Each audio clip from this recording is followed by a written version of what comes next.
Susan is a Moorit ewe, but it's possible that she's got this thing called a modifier that takes her brown fleece and turns it into more of like a mocha latte color.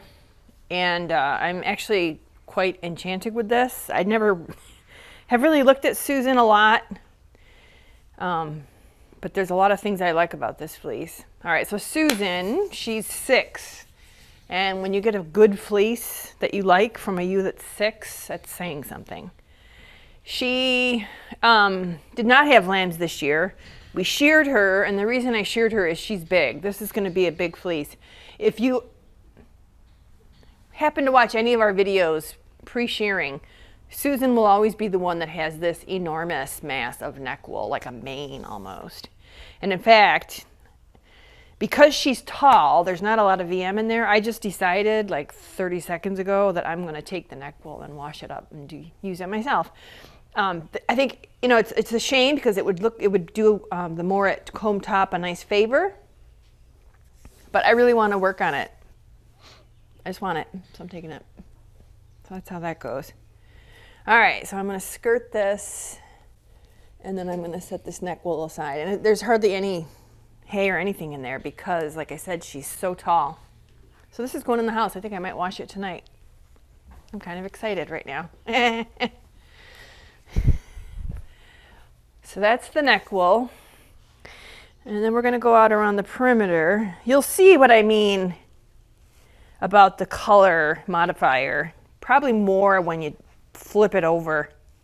So we coat our ewes, but I don't coat them until we start them on hay. So like right now, they don't have coats on.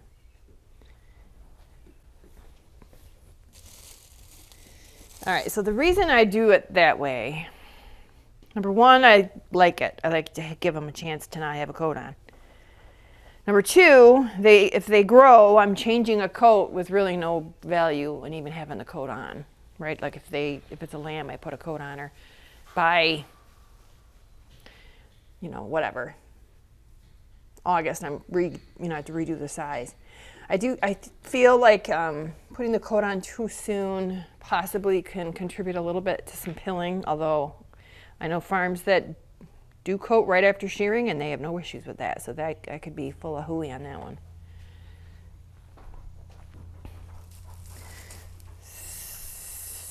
So they just don't really need them as far as I'm concerned until they get back on hay.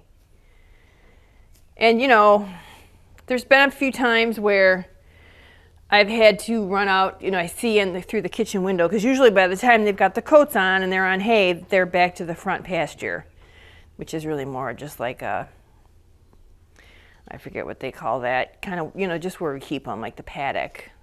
It's not really a pasture anymore.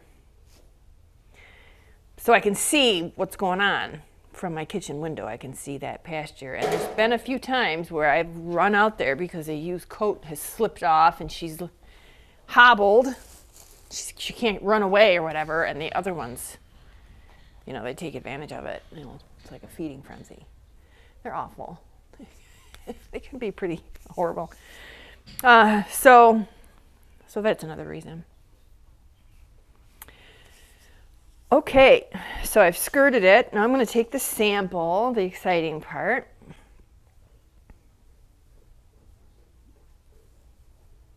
Well, that's really a disappointment. I'm going to try again and see what I get. Because her neck wool was really long. All right, it's short. It's probably like 1.5 inches. Really? I think it's that spot. It's not long anywhere, though, that I can see. The neck wool was really long. 2 inches, 2.5. All right, well, it is what it is. So I'll put that there. She is one of the bigger ewes in the flock, not a bully. I've never seen her get in a fight with another ewe or anything like that. I think they sort of steer clear because of her size, maybe. She's had lambs for us, and they were cute. I think we had a couple rams out of her. No problems, no drama. Just a good old, you know, good quiet ewe. She has a spinning fineness of 22.3, so after all these years, she's still really fine. Her fleece weight was 42.8 before I did the skirting. Let me take a picture here. Susan is a spotted ewe, but her body's not spotted. The spotting that I like, in fact, that's my preference. For me, spotted fleeces are a nuisance. Too much sorting and fiddling. All right, let's see here. So it is on the shorter side. So this will be one, she doesn't have a lot of really curly tips. So probably with this one, what I would do is wash it, and depending on how matted these tips are, I would put it on the drum carder. Spin it from roll legs, or, you know, from a textured bat. Expect some texture. I feel like combing or flicking, it's just a little bit on the short side. So you might run into way more waste than you wanna, you know what I mean? So as a proportion of the fiber. All right, so now we're gonna take a look at the back, and this might answer some questions as far as why that staple is as short as it is.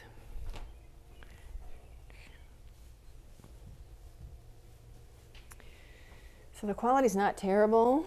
So as I say that, I bring over a section here that's got a big hunk in the second cut.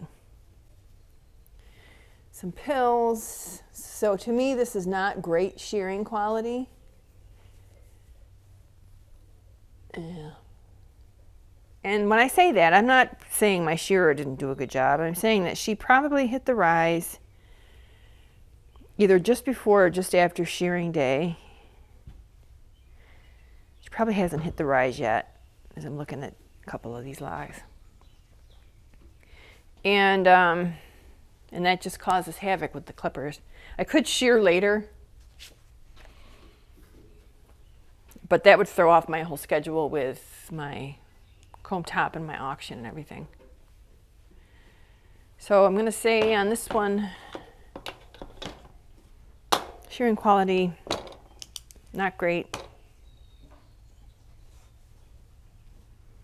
I am going to still sell it as a fleece, but I'm going to discount it.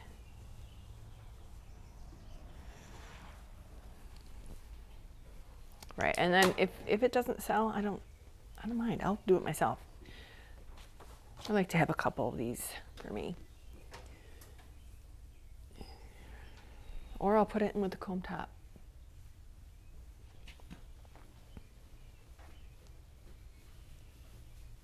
Roll this up jelly roll style. Put it back in the bag.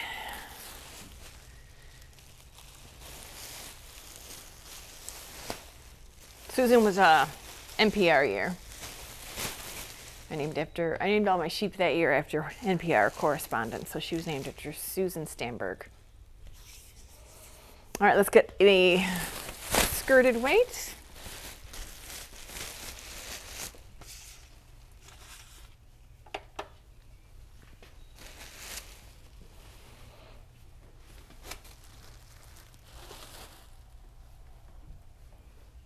It's 24.2.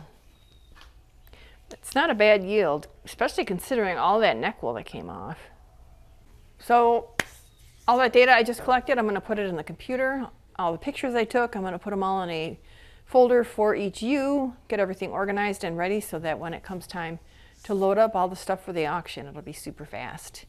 Because I'd like to get that auction up and running at least by the end of June, not sooner.